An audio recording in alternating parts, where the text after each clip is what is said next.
Well, how's it going, everybody? Will Stuart here with the Bullshooting podcast, episode number 4 here.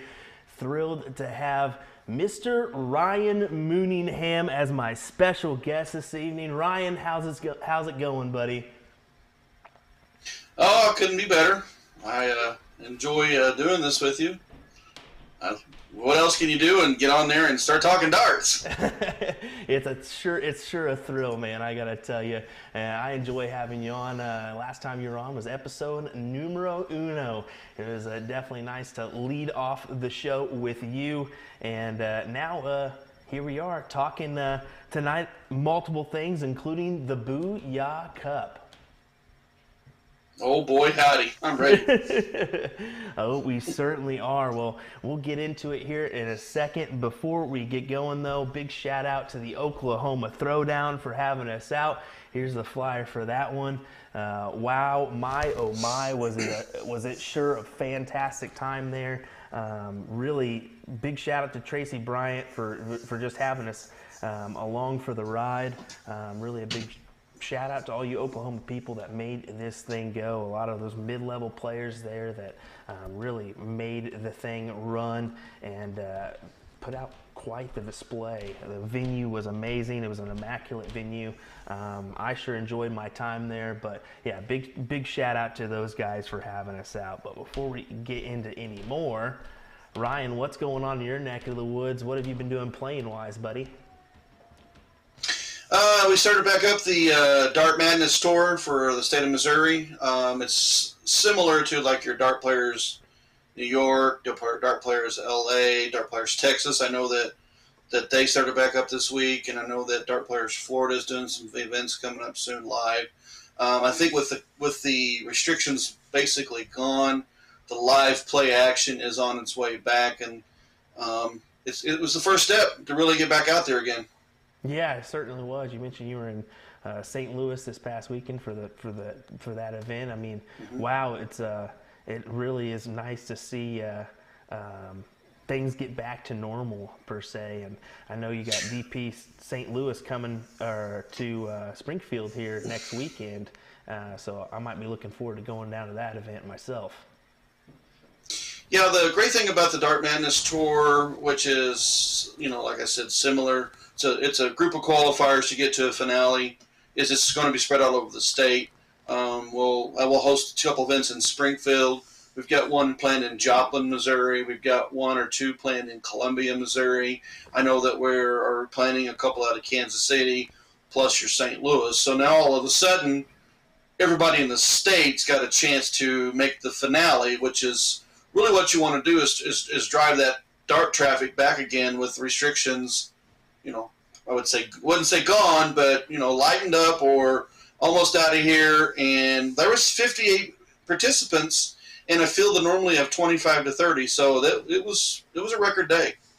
Yeah, people are certainly coming out for these things, and yeah, it's great to see for that Missouri crowd as well as some that come in from the neighboring states. So, well, let's get into it. Let's get the reason why we're here. Let's get into some Pro Tour talk before we get into that Booyah Cup. We're going to talk about the UK Open, and how about this? A big win for Danny Noppert, who wins the 2022 UK Open over Michael Smith 11-10. That was sure a barn burner of a match. Definitely some missed doubles in that one. A little bit more missed doubles than you would have hoped. Danny winning with actually an 84 average in that final. Well, let me ask you this something. And I watched that final with Michael Smith and Danny. Do you think that the pressure was on Michael Smith versus Danny? I mean, Michael Smith is like, I have to do it, and Danny's like, I can win this. Yeah, I definitely think myself, Michael Smith, it's putting a lot of pressure on him because he knows how much it matters to have that major title winner behind your name, or to get that called out when you're walking on every single time to the stage. I mean, he's got to get tired of hearing the same old thing, Shanghai Masters being the first one. Mm-hmm. I watched him in those last 3 or 4 legs. I mean, it was back and forth darts, but that last leg, the deciding leg, he was slow. He was slow out of the gate. he made a late surge, but Danny was in the driver's seat. If Michael had been Michael Smith of the things that we've seen him, those last 3 legs would have been just a bam, bam, bam, game over. I mean, maybe it's the pressure. Maybe it's the people, that we've heard that's been bothering him, or maybe he's just so ready to win that he loses focus. I don't know. I'm not in that situation, but it's the UK Open. It's the finals. I mean, that tournament's a hard one to win anyways. Yeah, it's definitely, I put it as right behind the World Championships. I put that one right up there because, you got the match play, that's significant as well, but that UK Open, to win over all your fellow tour card holders as well as some qualifiers, it's a difficult task, and especially in that short stint that is 3 days. I mean, 3 days of action, and really going back and forth. I think we saw Jules Van Doggen and a couple other North Americans, it seemed like 10 minutes between matches. Well, Danny Baggish come back and won that thriller against John Michael. I mean, the whole place erupted while others were playing on a different location. I mean, that's because they got all that stage going around. So you could feel the energy just from watching. I haven't personally spoke with Jules yet outside of Messenger, but he said it was electric. It was an electric experience. Yeah, it seemed like it. I saw some videos that he was taking, not only experiencing life on the stage, but life in the crowd too. So that was really nice to see him enjoying that kind of atmosphere as well. Speaking of Jules, nice to see him at the Bullshooter this weekend in Omaha. How about that? That was pretty cool. Well, so I heard someone said to me, "It's like, why would a PDC tour card holder go to something like that?" Well, you know what?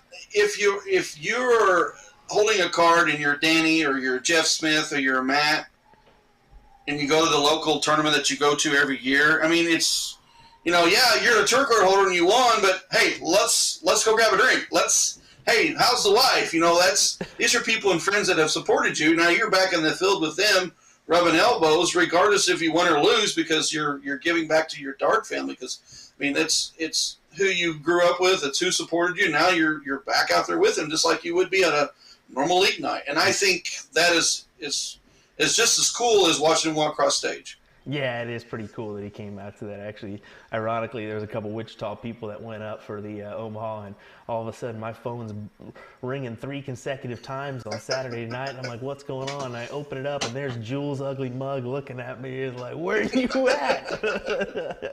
It was definitely pretty cool. But overall, 92.93 average for Danny Noppert to win his first major title. I mean, that pulls him up to... I believe it was 12th on the order of merit. So definitely kudos to him entering that top 16 now. It's pretty cool to see that, really making that stride. And actually, it'll be interesting because do we see MVG and Noppert as a World Cup team now for the Netherlands? That could potentially happen. I think that might be the 2 favorites. I think that's what you're probably going to see. Mm-hmm. Danny will definitely take this win and run the strive, even if it's some top 8s, some top 16s, a semifinals.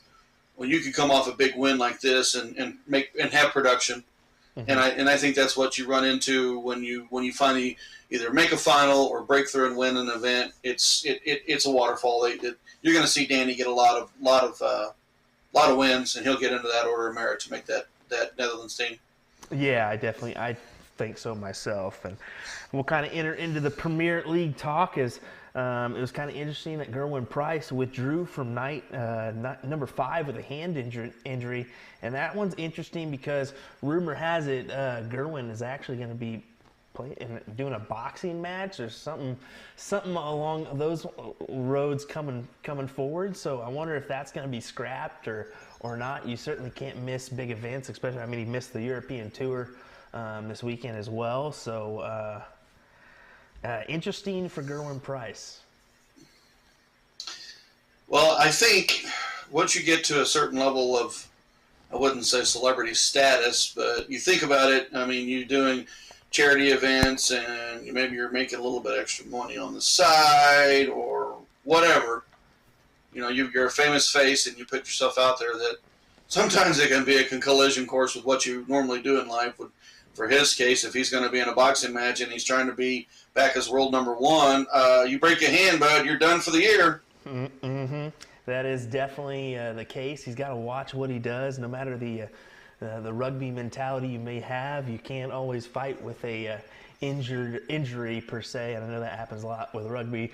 I know because I used to play it about 10 years back, it seems now, so long ago. But anyway, MVG winning back to back on night number 4 and night number 5, really putting him in a really nice spot to kind of enter into the midway part of this Premier League. Really playing some good stuff in those 2 nights as well. I'm talking some 100 averages easily. I think he probably needed it, and I think the sport. They go with this the right way. You need Johnny Clayton to perform. You need Michael Smith to perform. You want to see MVG win. You want to see Gerwin Price screaming on stage. You want to see Peter Wright dance, even though I think he got hurt and pulled out of the German Masters. But I mean, you really want to see these different players come on at different times to change up the rankings, to change up the vibe, to electrify the crowd. The James Wade, that people don't say much about him as being an exciting person, and hits 2 9-darters, Yeah, right. So it's one of those things where you just sit back and it's like, you really, if you go 10, 12, 14, 16 players deep, you're excited to see those guys moving up and down those rankings and pushing players and, taking the big guy out on a consistent basis, and whoever that is each week. That really builds the sport. It really builds the excitement. It really gives you the unknowns on who's going to be next year's world champion, or who's going to win match play, or who's going to win the Grand Slam. Yeah. That's what I like to see. Yeah, it definitely makes it interesting. And for MVG, it was like we said, back-to-back wins. He actually for night 4, I'll go over. He only lost 3 legs. 6-1 over Johnny Clayton with 102 average. 6-2 over Michael Smith, 104 average. 6-0 over Peter Wright, 99 average. Then for night 5, it was a 6-5 win over James Wade, 96 average. 6-1 over Joe Cullen, 101.79, and then a 6-4 win over Michael Smith for 103.9 or 8-9. So definitely interesting stuff. As we'll take a look at the Premier League table, courtesy of the PDC darts here. Look at that massive leg difference for Michael van Gerwen and the rest of these guys in the Premier League. Wow, 21. It's very interesting because Michael Smith, he got a second place finish. I looked at his table, it's been out. So he comes straight up, and then you got Joel Cullen, who came into it with a big win, and he's, wouldn't say relatively quiet. And then of course one of my favorites is Gary Anderson, and he says 1 semifinal berth. So this new format really changes everything. Yeah, I would have to agree on that one. I think it's made. I'm still interested, and that's something that is nice to see from the Premier League, because I think they've really grabbed people in on this one, and it's really made for some fun darts. And that's the thing, is Michael Smith, although he is at the bottom of the table, sitting just above Gary Anderson in that last spot, he's just 1 win away from all of a sudden being in that top 4 again, because that 5 points can mean a lot. As we just saw, I think your second or third individual were at 10 points. So, just 1 win away can really turn the tide. And if you turn a back-to-back like MVG just did, now you're really talking somebody that could be, tough to deal with. Mm-hmm. It's been very interesting. I mean, I bet the crowds they have a winner every night. They have a tournament every night. It's short format. It's fast paced, but they're getting a product, and kudos to them for giving it to them. Mm-hmm, mm-hmm.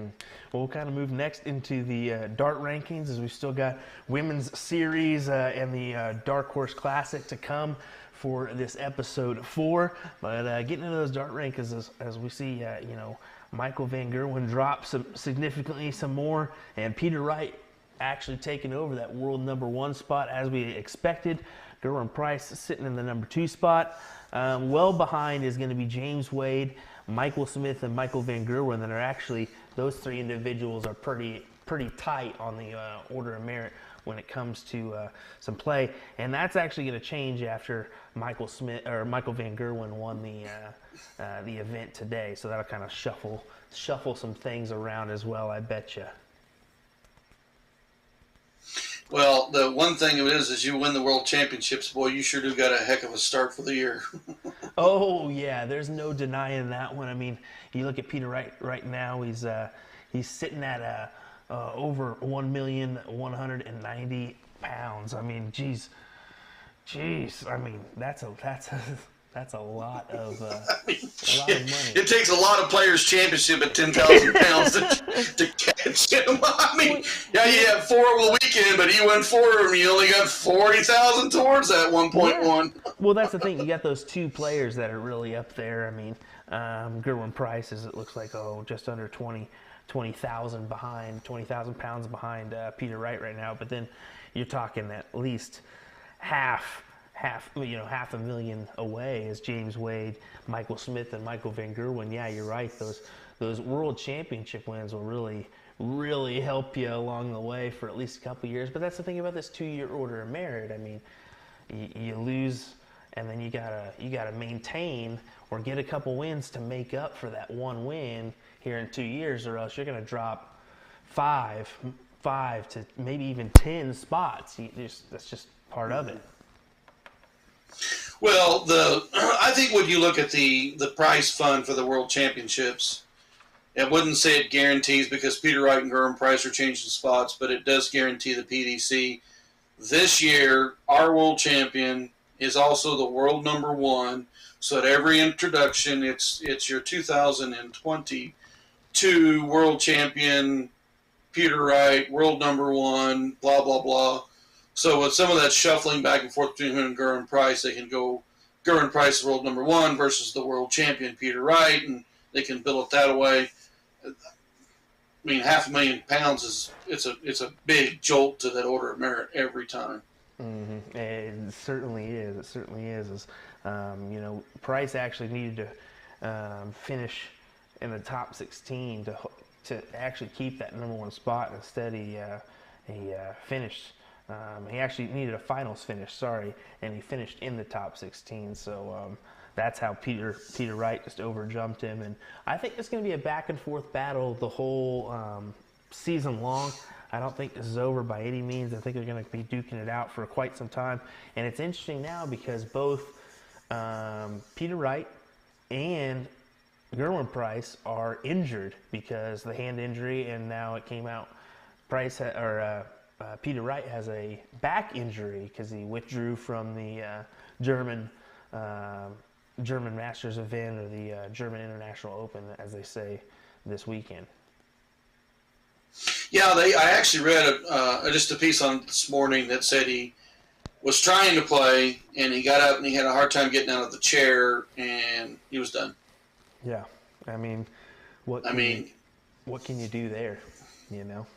You go on stage, you get whitewashed, you just don't feel good. Maybe you step up on a step wrong and you hurt it even worse. I mean, it's when you get to that lower back or back issues, you honestly, it just sucks. It sucks for anybody in any sport or any job.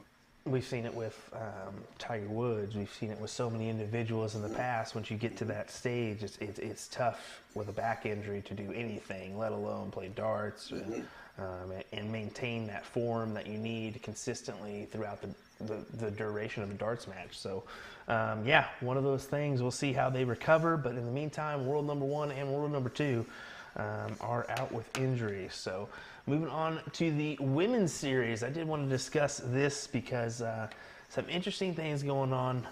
There was a lot of women in attendance, which is great, but unfortunately there was another event that kind of pulled some of those ladies as well, with the Isle of Man happening at the same time. So that pulled your Dita Hedman, your Bo Greaves, where Lisa Ashton and Fallon went and played in the women's series.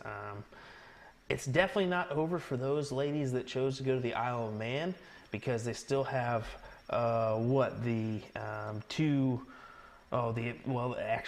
eight more events to play on that women's series before the women's world match play. But it definitely makes it a little bit more difficult for those that chose to go to the Isle of Man. Well, if I don't, correct me if I'm wrong, the Isle of Man is a WDF Gold event, correct? It's actually a multiple, I'm hearing. From my understanding, it's actually a gold and a bronze. So it's kind of a dual thing is what they do with this, right, which is unique. But yeah, an automatic bid into the WDF World Championships for the individuals who won that gold event. So yeah, so if you're Detta Hedman or Bo Graves, you're thinking Lakeside match play or Lakeside's World Championship, and you're thinking, well, I just need to get in the top 16. I could probably beat that field. Lisa and Fallon will probably be the 1 and 2. I just need to get in the top 16. Let me go get my opportunities into Lakeside or some points towards it, so you can kind of do best of both worlds. I mean, you have two different organizations. The PDC is the premier, and the WDF is right there with them. I'd say more of the course the amateur side, which was I would chase. Mm-hmm. On the ladies' side, unless you have a tour card, other than the women's events, this is where you play darts. So you got to think about that. It's kind of weighs on your mind. Do you want to try to qualify for the WDF World Championships? Do you want to try to hopefully get into that top 8? Do you have confidence in yourself if you're still going to go do it? Do you want to take that jump and try to do both? It's one of those things that was tough, but it certainly was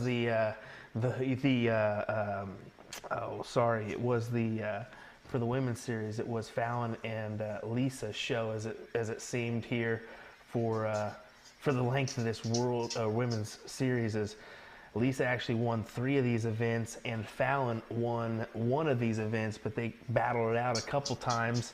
It just seemed like that's the way the weekend was going to go when you found out who was in the field.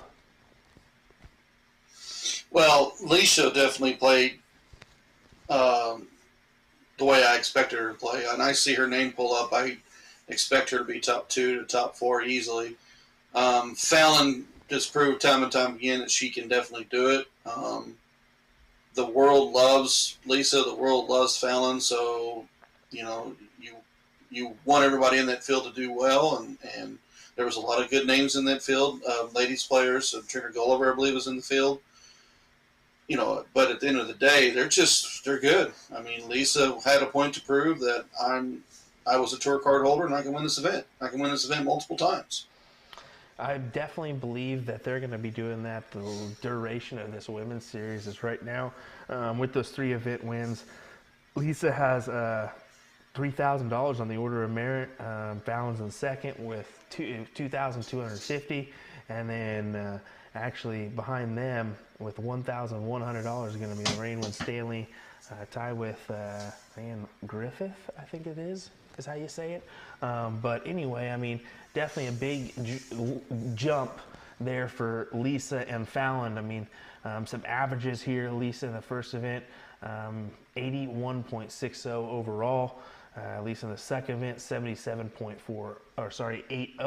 for the day. Fallon for the day in the third event, 79.26, and then Lisa for the day in the last event, 83.84. So definitely some dicey matches. A highlight for me was in the last event, event number 4, Fallon and Lisa met in that final, and it was actually a 91.25 average for Lisa, 94 average for Fallon, and a 5-4 win for Lisa. So definitely some tough matches there at the women's series. That's what you want. You want to see those 80s to 90s averages out of the ladies. I know that we always talk about, if you don't average 102, 103, you're not going to win the event. But Danny proved it wasn't the average; it was the ability. The ladies can turn it on. A ton 40 is followed by a ton followed by a ton 40. You're looking at 41. Mm-hmm. Just for men or women. Sometimes you'll dip the average because you took 6 darts at a double, but your opponent wasn't there, so you didn't have to press to push it in. So who cares about the average at the end of the day when they're producing that level of darts? And then if your opponent's with you with dart for dart, You're on 13 darts to win this thing, and your opponent's sitting with a nice out with 12 darts. You have to hit it, and then at the end of and then after the match, you see that, wow, look at those averages because so and so pushed me and pushed me and pushed me, or I just didn't have the double, but I pushed him and pushed him and pushed him, that he had to hit that double the first dart, and then that's where your averages come out. So I don't ever think that averages are the most important thing, but when you're dart for dart, you tend to throw a little bit better to either win the match or put the pressure on. And I don't want to go out on that limb and say it, but I'm going to pretty much. There is a little gap in between the ladies there. I mean, Dita's, yes, a great, phenomenal thrower, but when you're talking Lisa and Fallon, they showed it off in that last final. I mean, 91 and a 94 averages. That's probably going to be the best for that women's series, as you saw. When you play other individuals, maybe you don't get that average or quite get to that point. Maybe you're throwing high 70s, mid 80s, that kind of range. But yeah, I think that this women's series is definitely going to be interesting. I think you're going to see some surprise people get into that match play event, especially when it talks those 4 through 8 individuals. But yeah, I'm looking forward to a great match play here in July, the 24th from Blackpool. It should be an interesting match play. Yeah, the thing of it is if you're Lisa and you see Fallon walk up to the final, you're like, I got to do this. And if you're Fallon's like, I got to take her out. She's already won 2. Just that mentality in those 2 girls would be like, I got to play my game. I got to put it up. I got to put it on the board. Certainly. Well, as we get ready to talk about the Booyah Cup, let's give a big shout out to our sponsors here. How about A to Z Darts with a free Grand Cam right now with the purchase of any Grand board. So head on over to atozdarts.com, purchase a Grand board, and receive one of those Grand Cams for free with your purchase. Gotta love that. Can't beat that at all. Well, so let me ask you a real quick question before we go on the Booyah Cup, since we were talking about the Grand board. I don't want to get us off topic, but yeah, the excitement that home darts has brought, I personally believe we're starting to see that. Like you've seen it at the Oklahoma Throwdown, and we'll see it at the Bullshooters. We'll see it at the Booyah Cup, that people are not waiting till one night a week of league and then trying to go play in a tournament. I think with the Grand Board and now the online steel tip leagues, that's why we're starting to see that excitement in these high level matches, that folks that you would never have heard about. Yeah, certainly. Shout out to a local here, Chris Turbo Martin, who's been working really hard and came down on a limb to the Oklahoma Throwdown early that morning, drove the 3 hours or 2.5 hours and played in the event, took second, got a nice $375 in his pocket. I mean, shout out to him, and he's been doing the work on the Grand Board to do it. So, that just goes to show you, I mean, if you're practicing and always, trying to get better, whether it be in your local league or at home where you have that Grand Board or whatever electronic device you have, I mean, it's going to pay off in the future. I really believe after 17 years of playing that I'm seeing the level of play from everyone explode because of the ability to do, like, I don't want to practice. But now, instead of practicing, they're playing matches. They're setting up with new friends. They're meeting new people, and they're doing best of 11. They're doing split bowls. They're playing high-level cricket, either on the Grand Board or they're on a steel tip online league or whatever. I think that's why you're starting to see a lot of these players just turn on these tournaments. Congratulations to Turbo. I know him really, really well. I mean, it's good to see him coming down here and do it. So, those individuals are having more fun at home. They're going to have more fun in tournaments. Your tournament numbers will go up. Your order of merits or whatever you're using for your qualifiers will have higher levels. It's all comes good. I think we had some good things come out of this. Necessarily, I wouldn't say pandemic, is because people had to play at home. Yeah, I definitely agree with you on that one. And by the way, you can check out some of the highlights from the Oklahoma Throwdown. Just head on over to our YouTube page and or Facebook page. We've got some highlights there, some post-match clips. Definitely check those out from the Oklahoma Throwdown. Well, let's get into it. It's the time you've all been waiting for. It's Booyah Cup Finale time. We're going to chit-chat about it. Both Ryan and I will be in attendance as your commentary crew, your live streaming team for this one. I'm excited as this coming weekend we'll be in, I think you say it's Stravant, Wisconsin. Right outside of Milwaukee is where this is going to be held at the Dark Horse Classic and Booyah Cup Finale. What do you think, buddy? Yeah. I bet you I've read that 32 player bracket 10 times, and I know that when they came out with, I think Kevin Luke reposted his picture out there, and he made some comments, and a player like Kevin or Soldier, and they're reposting those pictures, and they're excited about coming, they're ready to play, and then those qualifiers, there's a lot of talent in that field. I mean, holy cow! I'm ready to go. Let's go. Yeah. Let's call this thing. We'll show it to you here in just a second as we reveal that full field, of course, for those that don't know. But we'll kind of get right into it with the other events, the Dark Horse Classic. That's kind of the reason why most of these people are going to go. Friday night, 7 p.m., mixed triples. There's going to be 2 divisions of that. Saturday, 10 a.m., 01 singles, a pro, open, and women's division. 2 p.m. 01 doubles, which is the same pro, open, and women's division. 6 and 6:30, a blind draw for those not participating in the Booyah Cup Final. 7 p.m. is that Booyah Cup Final, so good stuff there. As we move into Sunday, 10 a.m., singles cricket, pro, open, and women's division, and then 2 p.m., doubles cricket, same, pro, open, and women's divisions. So lots of darts for this weekend, but we're here to talk about the good stuff. We're going to be talking about that Booyah Cup. The format. I'm really looking forward to the format in this one. I think looking at the qualifiers beforehand, it was we saw a little bit of jump and increase in that format for this actual event, which is great. But yeah, we took 16 qualifiers who earned their spot through those qualifiers, actually won the qualifier themselves to book a spot into here, and then we took 16 off the order of merit to actually have a 32-person bracket here. And wow, the names that came out for this one, appetizing. There's going to be some really great matches here in round 1, and then it's a double elimination bracket, so we're going to see a lot of action here come Saturday night. The thing about it is the holding. So they diddle before game 1, and then they alternate start, and breaking that double in, double out 501 split bowl.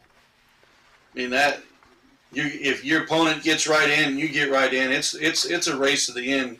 Mm-hmm. And those breaks that happen in that split ball, and if they break it and then lead to cricket, and they come out red hot in that cricket, and they can get a big jolt on their opponent quickly. It's going to be interesting. Or you just came out of a high-end cricket game and you're a little exhausted, and you go into the 0-1 split bowl, and then you didn't get in the first round, and your opponent goes, high ton in or a ton plus in, and now you're behind the 8 ball, and then they have the start in the next 0-1. So you're like, this is ready. We got to do this. We got to do this, and it's going to be interesting to see the changes and the pressures and all the stuff that goes within this high-end soft tip event. Yeah, I agree. So as we say here, your format for the Booyah Cup, winner's side is race to 5, best of 9. That's right, you heard it, best of 9. Cricket 0-1-0-1, cricket 0-1-0-1, cricket. For diddle, like you said, diddle before the first game, alternate start after that. Your loser's side is race to 4, best of 7. Cricket 0-1-0-1, cricket 0-1, and cricket. So more of the cricket than the 0-1 in these ones, which I love to see. And yeah, 0-1 will be 5-0-1 split bowl double out. So we're getting nitty gritty here with no fat bowl in this one. It's going to be pressure situations the whole way through. Yeah, I thought for some reason that's the 0-1 was a double in, double out, but it isn't. Oh, it's even bigger. It's even bigger. Yeah. 5-0-1 split bowl, double out. That's wow. I was about to say. I was like, I thought I heard you say that. I'm like, yeah, it's gonna be good. That's why those cricket games are gonna be really crucial. I mean, yeah, your 0-1 games are big, but I think your cricket is going to be really where we see some people, take advantage of certain things and some pressure darts being thrown. Are we going to see the 9-darter? Yeah, right. Exactly. I think we could. Are we going to see? Are we going to see the 8+ average in cricket? I mean, well, let's 5 and 6, folks, is going to be your average field. It's who's going to turn it on to that next step. Well, let's go ahead and let's take a look at the field. Like we said, this is a 32-person double elimination event. So we've broken these down into 4 different flyers, 8 people per flyer. So I'll give you a little bit better view here, but we'll go at the top of the bracket. Skylar Lapine out of Oshkosh, Wisconsin, taking on Cody Vanello from Kenosha, Wisconsin. That's going to be an all-Wisconsin duel, which, I mean, we do have a lot of Wisconsin players in attendance, but it should be a dicey match here. Skylar Lapine, I think, is going to be a little bit of the favorite, just because I don't know Cody that well, and we unfortunately don't know everybody in this bracket, but that's how it's going to be, I think. What do you think? Well, Skylar I've played against in league several times. He's a heavy hitter. Yeah. He's a heavy hitter, and I don't know Cody, and Cody could be just as big as a header. It's going to be, you're going to whoever it is, Skylar, I would probably give the edge to just because I know him. But Cody could come out and win the diddle, grab game 1, break on game 2, lead game 3. You just don't know. It's going to be interesting. Yes, it certainly can be. I would like to be some of these names I've never met before. Just surprise me, and I'm just ready to shake their hand, and it's going to be fun. That's potentially could be exactly what we see is a little bit of a dicey, I don't know you, but man, can you throw really well as we go into our next little person, the person in our image here, Mr. Seth Stefano out of Centerville, Ohio. Of course, a CDC event winner, the youngest to do so, playing Brett Hollanday out of Duluth, Minnesota. You got to think that Seth, of course, is the favorite as, winning the qualifier and coming through that side of things, but really could be a dicey match here. But over on the opposite side, Rick Hins, John Pilgrim. I'm interested in this one. I think Hins might be your surprise person in this little flyer here. What do you think? Well, you and I both know Rick, and I'm going to touch back on Seth in just a minute. You and I both know Rick from Triple Bull. Yeah. Yeah, I mean, that Triple Bull had several of these players in this field, plus Elliot Milk, plus Jules Van Doggen, and Rick Hins was a previous winner, and he's fantastic. He's fantastic. Mm-hmm. On the other side of it is people don't realize that Seth beat Jacob Taylor in the Virginia Beach Classic last year in the singles cricket, shooting close to 6 on still tip. So watch out. This kid can play. Yeah, he's quiet. Can. They call him the calm, and Seth can play. I can't wait to put on that headset and let's go. I can't wait as well as we go right under that. I know I'm going to butcher some of these names, so I apologize. But I think it's Steve Diker and Tony Glass. This is going to be a good one. I think Steve's going to come out with the win here, but putting in for Rick Hins. I just played Steve the other night. Steve had sent me a message because we had just played, and he goes by Scuba Steve, and he's like, "Are you going to be at the Booyah Cup?" And I'm like, "Yeah." He goes, "Well, how come you didn't try to play?" And I was like, "Because the field was getting too good for me to even take an attempt. I want to call this thing." Yeah, exactly.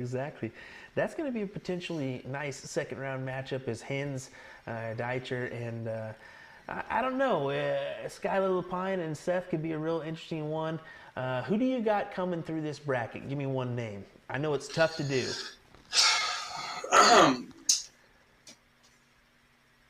I would, man, I tell you what. Because I know Rick can get hot. I know Scuba can get hot.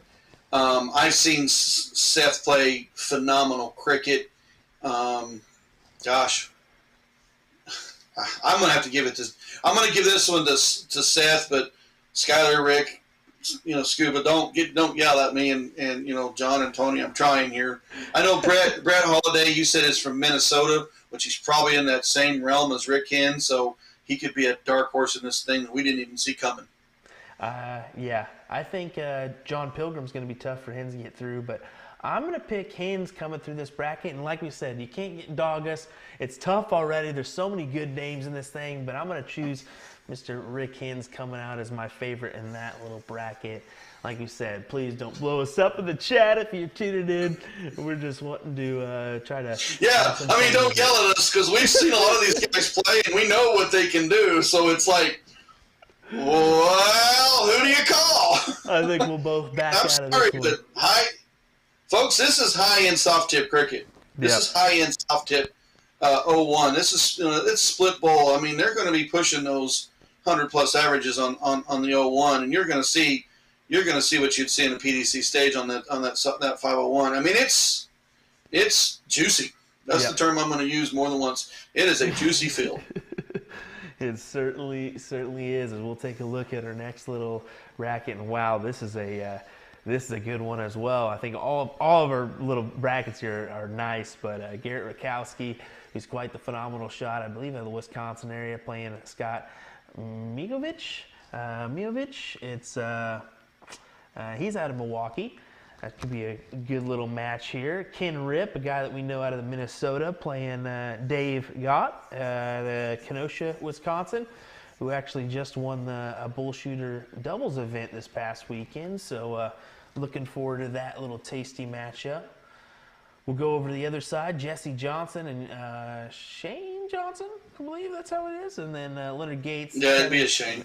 Kevin Schmitz. So that Gates-Schmitz match is definitely one to kind of circle on the flyer. I think that's going to be an appetizing first rounder. What do you think?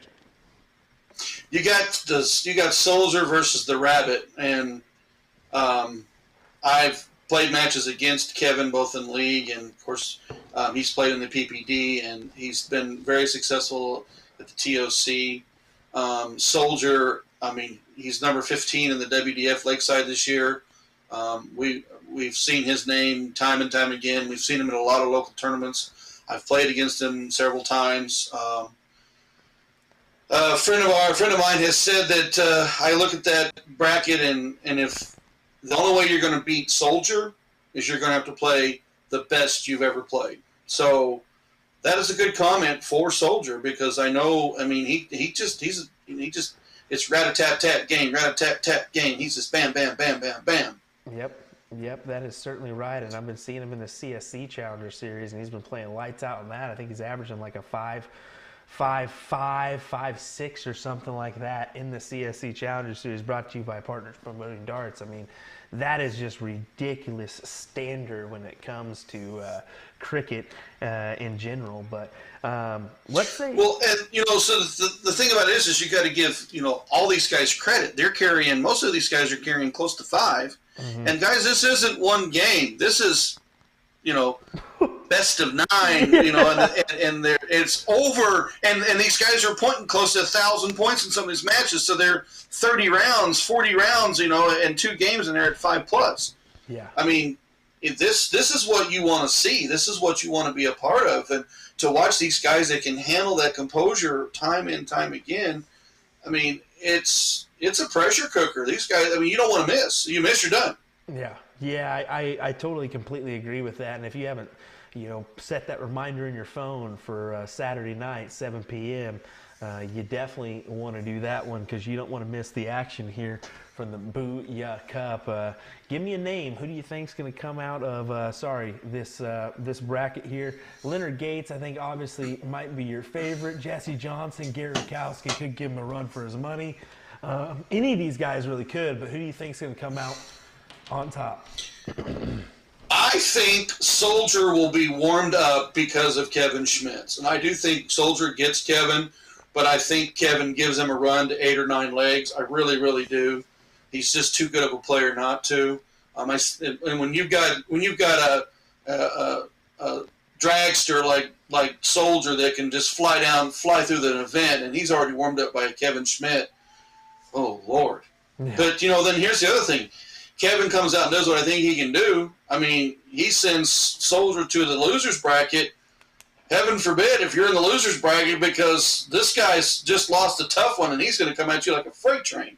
Yep. So, I mean, you just don't know. I mean, I can't call it. Jesse Johnson, I know real well because I lost to him in a semifinals in a tournament one time. He lit me up pretty good. It was a 5+ match for both of us.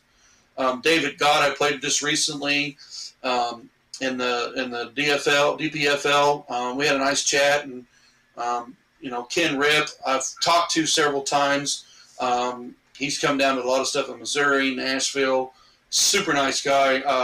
I'd go to bat for him every time. So I've got a lot of favorites and for these guys and know what they can do. So it's interesting. It's just hard to call.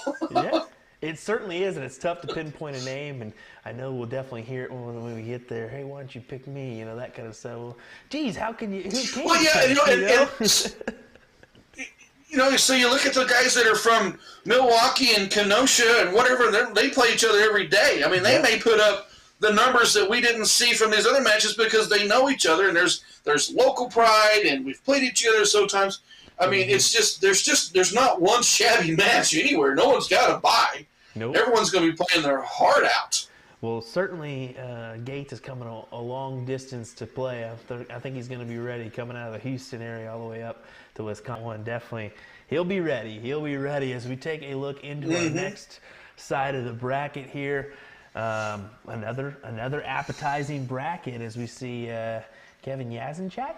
I think that's how he told me in Vegas. It's been a little while, but playing BDG, Mr. Jason Watt sneaking in through the qualifiers after playing a couple. Nice to see him. I think he's going to be a dangerous person in this bracket.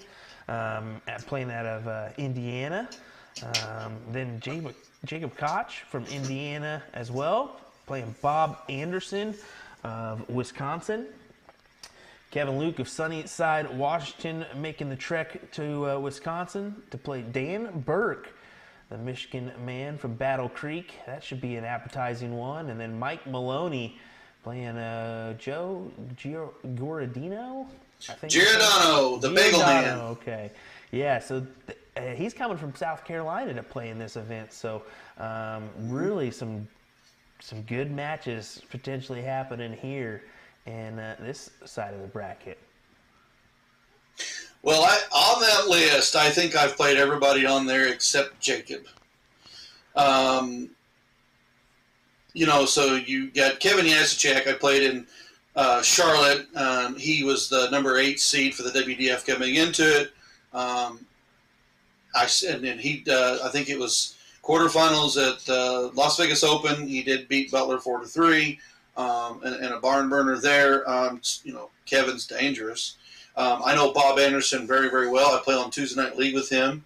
Bob and his partner Tiny, we've just clashed for years, and he's a Milwaukee Brewers fan. I'm a St. Louis Cardinals fan, and I was in the stadium a couple years ago taking pictures of the Cardinal Stadium and sending it to Bob and saying, look where I'm at, and he replays it whenever the Cardinals was playing Milwaukee. So, and then you got Kevin Luke. If you don't know who Kevin Luke is, you're living under a rock when it comes to darts, soft tip or steel tip.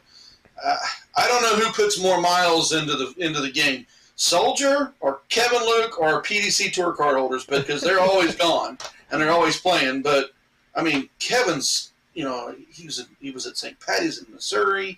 He was in Montana. I'm like, where do you find the energy? He's just like, I just go. I love to play. Soon he'll be overseas playing on the Lakeside stage as he plays for that WDF World Championships. And it's kind of unfortunate that he could potentially meet Soldier in his second round matchup if he comes through his first, which kind of sucks. But you don't want to see that. You want to see your Americans and Canadians all spread out to come together.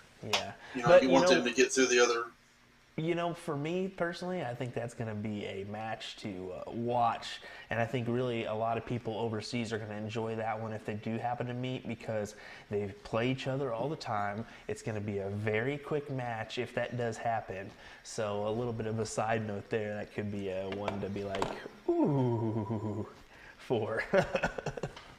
If you haven't watched that one, but yeah, give me who do you think's going to come out of this bracket? For me, myself, I think that Kevin Luke, that's going to be a tough one versus Dan. Dan's going to be a dangerous partner, but I think Kevin slides out just ahead on that one, and him and Mike are going to go at it, and I think Kevin might advance and possibly win the group, but anything can happen. Anything can happen here. It's a dangerous game. Well, you got Yasinchak, so you got Jason Watt, BDG. By the way, folks, he's good at what he does, and he's got a lot going on. But the man can play darts. Mm-hmm. Kevin knows Jason, so those are players that know each other very, very well. And Kevin, I don't know Jacob, and Jacob could be from. Where is Jacob from? Is he from Wisconsin? He's from Indiana. He's from Indiana, which means he probably is down there with Jason and those guys. And in the Indianapolis area, all of Indiana, of course, Daniel Lobby Jr.'s from Terre Haute, Indiana. I mean, they all play darts. So Bob's got his hands full there. And then you got Dan from Michigan, which, he's played Kevin. Kevin's played him. They know each other. And then we got M Nation, Mr. Mike Maloney, and then Joe Giordano. I think Mike will get Joe, and then Mike could put the scare on somebody. He may not have been playing much lately, but it's Mike Maloney. I mean, he's done a lot of damage over the years. He's he's got a nice following on Facebook, and people like to give him a hard time. But it's going to be fun to watch him play again. I agree with that.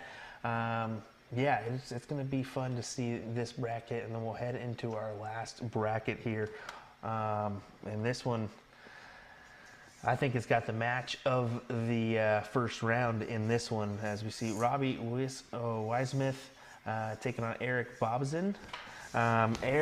Robbie's from Wisconsin. Eric's from Wisconsin as well. Milwaukee and Janesville, to be exact.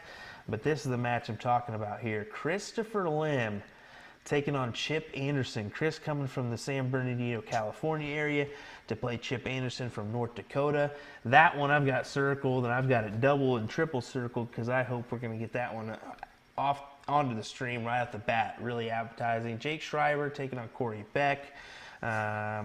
Jake from Minnesota. Corey from Minnesota as well. And then Jeremiah Millar from Michigan taking on Troy Birch from Madison, Wisconsin. Really another appetizing one, buddy. All these matches are appetizing. Well, so the two guys that are playing each other from Wisconsin, I mean, folks, you got to keep your eye on. If you're in that crowd, those are your guys that have played in all these events. They played Whammo against each other. They've done, they've gone to Chicago Bullshooter. They've either been partners or played up against each other. So those guys that are from the area that know each other or from the same state, they know who they're playing and they know how to get ready for them. Mm-hmm. It's the unknowns that we may not have seen here that'll come out and really surprise you. And the Chip Anderson, Chris Lim. I mean, Chris Lim's got well known, and then. If you don't know who Chip Anderson is, I believe he's from North Dakota, and he can sling the arrows. Him and Rick Hens and those guys from up north and that part of the country, they play each other all the time. I mean, they're always battling for those top spots. So, I mean, they're going to bring the heat. And you got Jeremiah Millar, who's a two-time Premier Cup two-time Premier Cup champion. He won it back-to-back when that was being promoted. He's also done really, really well in some darts live stuff. I mean, he's played the CDC. You can't look past any of these guys, and it's gonna be good. It's gonna be dicey. Yeah, it's definitely gonna be a dicey match here. It's gonna be back and forth battles, but Chip Anderson actually won the King of the Cornfield at Triple Bowl that we were mentioning earlier with Rick Hens, Jules Van Doggen, Elliot Milk, all those guys. Chip actually won that one, and you were playing as well. Can't forget you. He actually came out on top of that one, and it was some very good stuff. But I'm gonna take it on over that slide one more time. I honestly think whoever wins that Chris Lim Chip Anderson match is definitely gonna make it into the finals of this bracket here. And you got to think, Jeremiah Millar is going to be the heavy favorite on the other side, but it's anybody's game. I wouldn't count out Jake Schreiber. I've played Jake several times. Yeah. I don't know Corey that well, and I don't know Troy that well. Jake is a great player. He's a nice guy. He's a gamer. He'll get in there, and it doesn't matter who's in front of him. He'll play hard. He'll push the limit if he makes it to Jeremiah. I really do. Make some good jerseys as well. I think he's Flight Faction. Is that right? Owns Flight Faction. Yeah. That's correct. Yeah. So he's been around the game for a good period of time. He's played in the PPD. He's played in the TOC. So it's. I think I remembered from NDA last year. So good quality shot. So, I mean, needless to say, we can sit here and choose the big names, but some of these names we've never even heard of before that could come out battling and really surprise some people. We're in for some fantastic split bowl, double out 0-1 and cricket action this Saturday for the Booyah Cup. I'm really excited to get there. I'll roll in Thursday night. I think you're rolling in Friday evening. Is that correct? Yeah, I'll fly in Friday night and do some commentations with you, and then we'll be there all day Saturday, and I fly out late Sunday night. It's going to be, and I've talked to several of these players ahead of time, just either in matches or in passing or text message, to come by and say hi to us, and when we're out doing interviews and when we're done, introduce yourself, because names on a paper is one thing, but names and faces and that really it means a lot to me, because I like to get out and meet more people. Mm-hmm. So at the end of the day, it's yes, we get the opportunity to commentate this thing, but gentlemen, you're putting on the show. We're just here to sit back and enjoy the ride. Yeah. And I like how you said that. I'm really looking forward to meeting some of the Wisconsin people that tune into the CSC Challenger Series. There's a lot of folks that do that one, to meet some of these people that have actually played in that event, and some of those fantastic shots from up north. I'm really excited for it. It's gonna be some good old-fashioned fun. I cannot wait. But we'll go ahead and get into future events, coming events for Steel Tip. ADO Virginia Beach is actually next weekend. The 25th to the 27th, White Mountain Shootout up in New Hampshire. That's going to be the 1st through the 3rd. Definitely look forward to that one. Soft Tip, Bullshooting, Nebraska. It's actually just kind of foreclosing right now. Partners Promoting Darts, daily remote tournaments, the DRTs. You can always get involved in those. I do think there's actually a national event coming soon. In mid-April, to keep an eye out for that one. PPD All-Star Triples is March 19th, so keep that one in mind as well, and get signed up if you have not. For us at USA Darts, of course, we got that Booyah Cup. Looking forward to co-commentating that one with the guy alongside me, Mr. Ryan Mooneyham, and then we'll have NDA Team Dart April 7th through the 13th from Las Vegas, Nevada. Man, I'm really looking forward to the coming events here for us at USA Darts. I'm looking forward to this weekend with you, Ryan. Man, it's been nice kind of previewing this one. I hope you all have enjoyed it there at home. What do you say?